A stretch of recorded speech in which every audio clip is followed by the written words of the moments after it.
melakukan pengamanan terhadap infrastruktur. Yang kedua adalah ketahanannya. Jadi bagaimana orang yang menangani infrastruktur ini punya pemahaman yang baik, bagaimana mengembangkan mekanisme yang baik, punya legislasi yang memadai, juga ada standar standar operation procedure, kemudian juga ada lembaga yang bisa mengamati hal-hal yang terkait dengan interkoneksi dari pengamanan infrastruktur. Secara real Pak, kerjasama yang dibangun gimana? Ini jadi bentuknya dari pemahaman ini kan baru pertama kalinya kita bicara mengenai infrastruktur. Dari pembicaraan diskusi ini kita mengembangkan sejumlah kerjasama, sejumlah program dan kegiatan yang nanti akan dibiayai oleh masing-masing negara dan EPEC untuk meningkatkan kapasitas masing-masing negara, untuk meningkatkan awareness, untuk meningkatkan pemahaman dari masing-masing negara untuk dapat lebih tahu dan lebih efektif, lebih efisien dalam menangani infrastruktur ini. Apakah juga terkait dengan pertukaran informasi mengenai bahaya atau terduga teroris? Yang dibahas di sini ini adalah program lebih untuk capacity building, bukan operasi menumpas teroris, tapi di sini adalah bagaimana meningkatkan kemampuan masing-masing negara, karena kekuatan melawan teroris itu tergantung rantai yang paling lemah. Jadi dengan upaya ini nanti ada program-program, ada inisiatif-inisiatif yang dapat dimanfaatkan oleh negara-negara untuk meningkatkan kapasitasnya. Respon peserta pertemuan bagaimana Pak dengan tawaran kerjasama ini? Ada beberapa, tadi ada 6 atau berapa mungkin rencana proyek yang nantinya akan dibahas lebih lanjut untuk lebih didalami dan dicarikan fundingnya, karena semua negara punya funding untuk ini, ya nanti kan kita coba carikan. Secara prinsip mereka setuju Pak ya? Secara prinsip nggak ada keberatan dari apa yang akan dilakukan. Yang perlu dibahas apa lagi Pak? Kalau prinsipnya nggak ada yang supaya lebih titik temu. Jadi ini kan baru awal pertama kali rencana policy dialog. Jadi kita baru menyamakan persepsi mengenai ancaman, mengenai kelemahan-kelemahan yang mungkin ada di dalam pengamanan infrastruktur, dan juga mengenai koordinasi. Karena kalau infrastruktur sini sektornya itu macam-macam. Kalau kita misalnya dari transportasi, nanti ada mulai dari pelabuhan udara, pelabuhan laut, ada yang di jalinan transportasi. Belum lagi kalau electricity lebih panjang lagi tuh. Ini rentang kendali sektornya. Tapi tetap intinya berujung pada penguatan pencegahan dan pemberantasan Pak ya? Ya persis ya. Jadi tidak hanya penguatan tapi juga preparedness kita. Karena teroris itu sebetulnya kalau mencegah,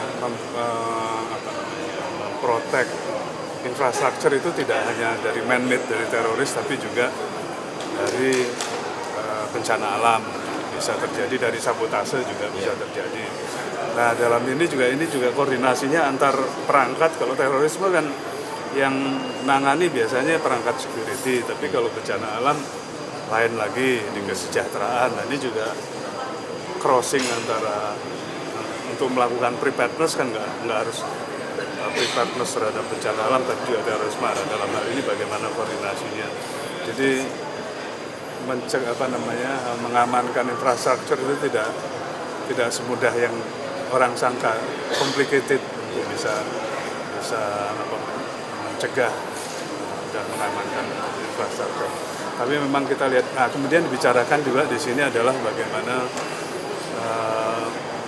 ketahanan di nasional itu juga bisa disinergikan dengan ketahanan regional, dan bagaimana kontribusi nasional terhadap regional dan sebaliknya kontribusi regional terhadap nasional. Nah ini yang program-program tadi yang kita bahas itu adalah bagaimana program-program yang regional ini nanti bisa membantu memperkuat ketahanan terhadap infrastruktur di negara masing-masing. Perkiraan kita pada pertemuan di Bali Oktober nanti sudah ada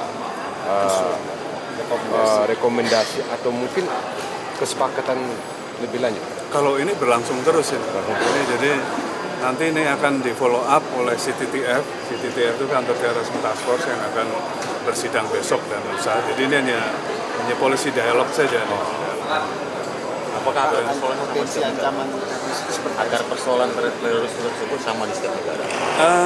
Itu nggak kita bahas di sini. Yang kita bahas adalah bagaimana infrastruktur aja.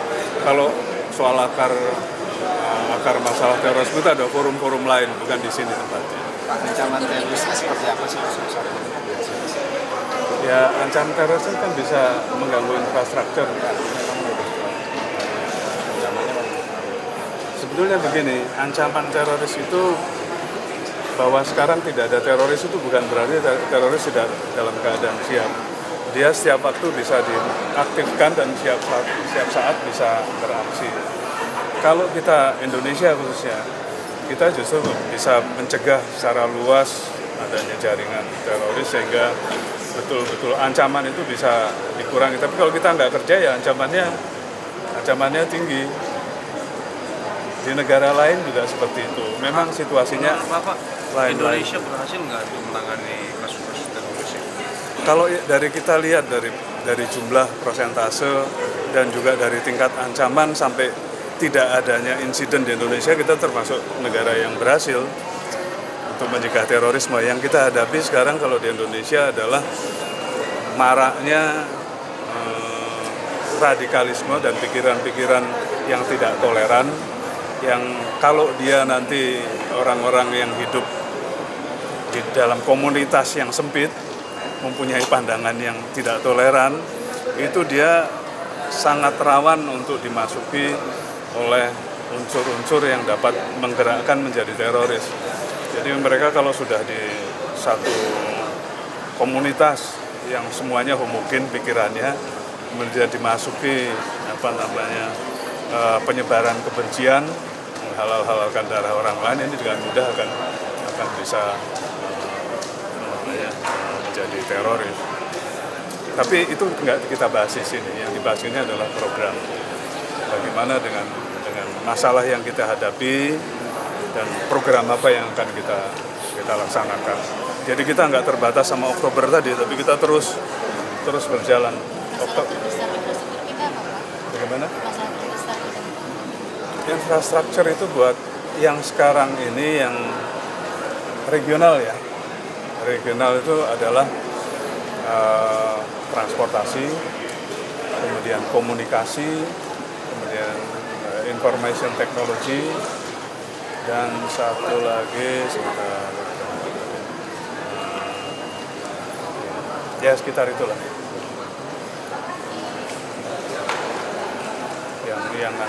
yang perlu dibahas dan perlu diperkuat di region. Kalau transportasi kalau terganggu di region ini, upaya kita untuk meningkatkan kesejahteraan di kawasan Asia Pasifik akan terganggu.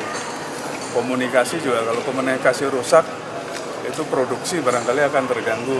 Nah, tadi juga dibicarakan bagaimana mencari fine balance, keseimbangan yang terbaik. Bagaimana kita dengan proteksi, tapi juga resilience.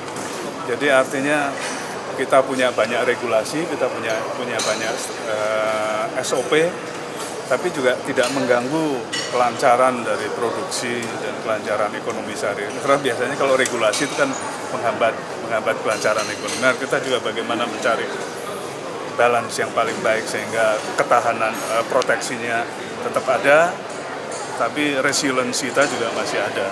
Sudah ada pembicaraan sampai kesepakatan, Pak? Oh, kita nggak sampai kesepakatan, ini kan baru dialog ini. Ya, baru dialog. Tapi ini akan di follow up nanti di masing-masing negara untuk mengeksplor kemungkinan kerjasama lebih lanjut. Pak, berkaitan dengan BNPT tapi di luar kerjasama ekonomi ini, cuman ada kaitan internasional. Ada asumsi bahwa jaringan terorisme ini juga merupakan peredaran narkoba di antar negara dalam membiayai. Bagaimana Bapak melihat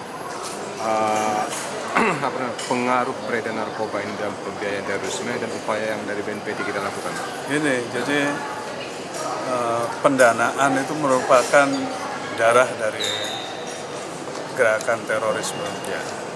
Walaupun jumlahnya tidak terlalu banyak, tapi mereka memerlukan dana untuk operasional. Tidak saja untuk operasional, tapi juga untuk menyantuni keluarga teroris, kemudian juga untuk merekrut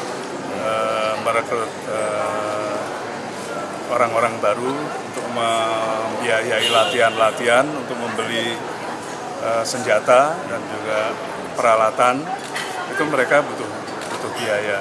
Nah, untuk itu kita mencoba untuk menutup di setiap lini, mulai dari yang lewat perbankan, lewat lembaga keuangan resmi, bahkan lewat lembaga keuangan yang tidak resmi itu kita tutup sudah. Nah, mereka karena kesulitan, mereka mencoba mencari dana dengan cara lain-lain, mulai dengan FAI-nya itu dia yang merampok, dan dia juga memanfaatkan, termasuk kalau ada mereka dalam keadaan kepepet ya narkoba juga. Ada kasus kita yang menunjukkan bahwa mereka memanfaatkan prosit dari narkoba ini. Gimana itu, Pak? Ada beberapa, gini, dalam kita menangani terorisme ini ada yang terbuka, tapi ada yang nggak terbuka. Jadi ada beberapa hal yang tidak kita sebarkan, tapi ada yang sudah langsung di media, ya itu menjadi domain publik. Tapi kan nggak semuanya mesti kita ungkapkan. Nah, ini walaupun narkoba di Sumatera Utara contohnya, dan bukan Sumatera Utara saja, tapi di daerah provinsi lain, ini memang kasusnya walaupun belum tentu berkaitan sama terorisme, tapi sering narkoba masuk dari Malaysia. Nah, ini kan Malaysia salah satu peserta APEC. Ada penekanan khusus kita untuk mencegah itu, Pak, supaya tidak dimanfaatkan terorisme. Kita nggak sampai ke, ya kita bicara tapi nggak sampai ke operasinya. Jadi bahwa ancaman ini ada, kemungkinan itu ada. Rusia juga ada di sini. Rusia punya banyak kasus itu mengenai bagaimana orang menggunakan. Tapi Pak, awalnya kan Malaysia yang membawa persoalan terorisme. Ya, kita dengar aja. Pendekatan yang dilakukan oleh Malaysia. Kita nggak punya data yang jelas. Justru malah kita lihat yang kasus yang kita tangani dulu itu datangnya malah mulai dari Asia Tengah ke mana. Tapi nggak banyak. Tapi bahwa indikasi bahwa mereka akan menggunakan jalur ini untuk kepentingannya itu mungkin sudah sangat besar. Pak, izin Pak, ini mungkin agak lebih lari lagi dari APEC, tapi karena Bapak dari BNPT terpaksa kita tanyakan, ada asumsi yang negatif tentang Densus ini, Pak. Ada berujung harapan pembubaran. Nah, bagaimana sikap kita BNPT terhadap asumsi negatif ini, Pak? Kalau yang minta Densus bubar sama BNPT bubar itu sejak awal sejak didirikan kan teroris sudah minta Densus bubar. Jadi sebetulnya nggak ada alasan. Kalau kita lihat apa yang disebut-sebut melakukan tindakan yang melanggar hak asasi manusia juga enggak, mereka melakukan berdasarkan prosedur. Kalau kita lihat di dunia ini banyak negara itu justru lebih jauh daripada apa yang kita lakukan. Kita lakukan hanya ngikat mereka dengan dengan tali plastik gitu. Kemudian terpaksa harus nembak mereka karena begini. Jadi hukum kita ini kan belum proaktif dan efektif untuk menanggulangi terorisme. Jadi kita nggak bisa nangkep orang pada saat dia rapat atau pada saat dia ceramah di sholat Jumat, ngafir-ngafirkan orang, ngalal-ngalal kendara orang, kita nggak bisa dapat. Yang bisa kita lakukan adalah melakukan surveillance sampai pada tahap di mana mereka most likely, mereka dalam keadaan memang mereka siap untuk melakukan suatu. Nah, di situ kita punya bukti yang sangat kuat. Karena sebetulnya pertempuran kita kan di 3 tempat di lapangan. Kita harus mampu untuk menaklukkan terorisme secara fisik. Yang kedua di pengadilan. Kalau kita nggak bawa bukti yang kuat, ya kalah di pengadilan ngapain. Tapi setelah di pengadilan juga ada tempat yang ketiga di penjara. Jadi ini mesti semuanya harus dibenahi. Jadi Bapak melihat sebagai pihak yang meminta sekarang Densus bubar itu kembali ke Densus. Kalau kita lihat di Indonesia ini kan ada hampir 900 orang ditangkap, sekitar 700 bawa ke pengadilan. Yang mati itu hanya sekitar kurang dari 90. Kenapa meninggalnya? Karena tadi waktu kita tangkap mereka, kita sudah tahu pada saat mereka sudah most likely. Artinya mereka dalam keadaan siap, persenjataan dan lain-lain sebagainya. Kalau masih nyiapin mungkin belum kita tangkap, kita belum punya apa namanya eksekusi, belum punya alasan untuk tangkap. Kita harus punya alasan kita pada saat kita nangkap ya mereka pada saat keadaan siap. Kenapa sekarang kalau di Indonesia kalau ada penangkapan selalu dramatis? Karena mereka sudah dalam keadaan siap. Biasanya mereka sudah siap dengan senjata, mereka sudah siap dengan bom walaupun belum dirakit benar, tapi itu sudah pasti itu. Nah pada saat yang seperti itu biasanya aparat itu biasanya memberi waktu mereka. Seperti kita lihat di Bandung, dikasih berapa jam itu mereka di Bandung. Kan yang disiarkan TV jelas semua orang nonton. Itu sudah kita kasih berapa jam, hampir 4 jam. Sudah situ dicoba negosiasi. Setiap kali dinegosiasi yang dijawab adalah menyebutkan asma Allah dengan cara yang dengan maksud berbeda dan melemparkan bom. Jadi orang-orang ini memang kalau mereka memang cari mati. Jadi kalau mau ditangkap secara hidup-hidup juga nggak mungkin. Closing statement Pak, apakah memang ada pihak-pihak yang tidak senang dengan penumpasan terorisme oleh Densus? Terorisme itu kadang-kadang punya nuansa politik. Dan orang-orang biasanya ada sebelah kalangan yang mencoba untuk mengambil manfaat dari situasi. Ya semua situasi bisa jadi komoditas politik kan, termasuk juga penangkapan teroris juga. Orang lihatnya dari sudut yang lain, tapi kalau mau lihat secara utuh tentu akan punya pandangan berbeda. Tapi kalau melihatnya hanya satu sisi ya kalau sudah punya pandangan negatif ya pasti akan negatif terus ya. Oke, terima kasih Pak. Pak izin Pak dengan Bapak Hari Purwanto. Hari Purwanto saya. Jabatan Pak? Saya Deputi Kerjasama Internasional BNPT. Jadi ada berapa delegasi Pak di dalam? Ya. Berapa delegasi? Kita kalau member dari CTTF itu ada 21 member of economies namanya. Karena di situ ada Hong Kong, di situ ada Taiwan, kita nggak katakan negara. Itu hanya ekonomis. Ya.